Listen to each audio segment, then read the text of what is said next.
नांदेड येथील मोदी मैदानावर 24 आणि 25 तारखेला हिंद दी चादर हा प्रोग्राम पार पडणार आहे आणि याच प्रोग्रामची तयारी आता पूर्ण झालेली आहे। मी त्याच मोदी मैदानावरती आहेत। आपण बघलंच तर या मोदी मैदानावरती सेम टू सेम नांदेडचं जे गुरुद्वारा आहे त्याची प्रकृती ती आहे, त्याची जे सेम टू सेम या ठिकाणी बनवण्यात आलेली आहे। श्री गुरु तेग बहादूर साहेबजी दरबार असा हा दरबार जो आहे ते अगदी भव्य दिव्य बनवण्यात आलेला आहे। त्याचबरोबर याच मोदी मैदानावरती जवळपास 50 एकरपेक्षा जास्त या ठिकाणी हे मैदान आहे आणि याच मैदानावरती जे आहे ते वेगवेगळे स्टॉल लागलेले आपल्याला पाहायला मिळतात। तिकडे दुसरीकडे पहिला स्टॉल आहे हिंद दी चादर श्री गुरु तेग बहादूर साहेबजी 350व्या शहीदी निमित्त हा सगळा प्रोग्राम होते आणि याच प्रोग्रामची तयारी आता पूर्ण झालेली आहे। कुठेतरी हे जे आहे ते देश विदेशातून या ठिकाणी जे आहे ते भक्तजन येणार आहेत आणि त्याच भक्तजनाची कुठलीही गैरसोय होऊ नये यासाठी जे आहे ते नांदेड असेल, हिंगोली असेल या आसपासच्या जिल्ह्यातील जिल्हा परिषदांनी जे आहे ते खबरदारी घेतलेली आहे।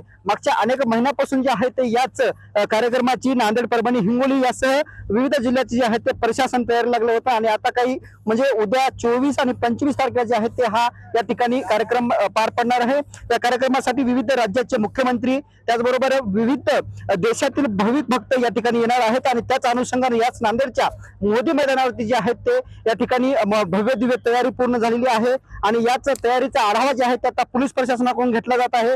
पोलीस या ठिकाणचे आयजी असतील श्री उमाप सर असतील, त्याचबरोबर डीजी असतील शर्मा सर यांनी जे आहे ते याच भागामध्ये आता आढावा घेणं सुरू आहे। सुरक्षेच्या दृष्टिकोनातून पोलिसांनी जे आहेत ते या ठिकाणी मोठा बंदोबस्त देखील मोठी कुमत जी आहे ते पोलिसांची दाखल झालेली आहे नांदेडमध्ये।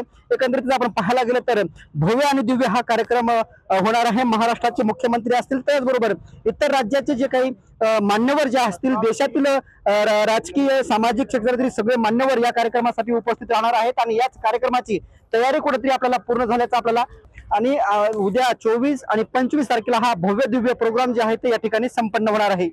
कॅमेरामॅन ज्ञानेश्वर वानखेडेसह मी रमेश चंडके, TV9 मराठी, नांदेड।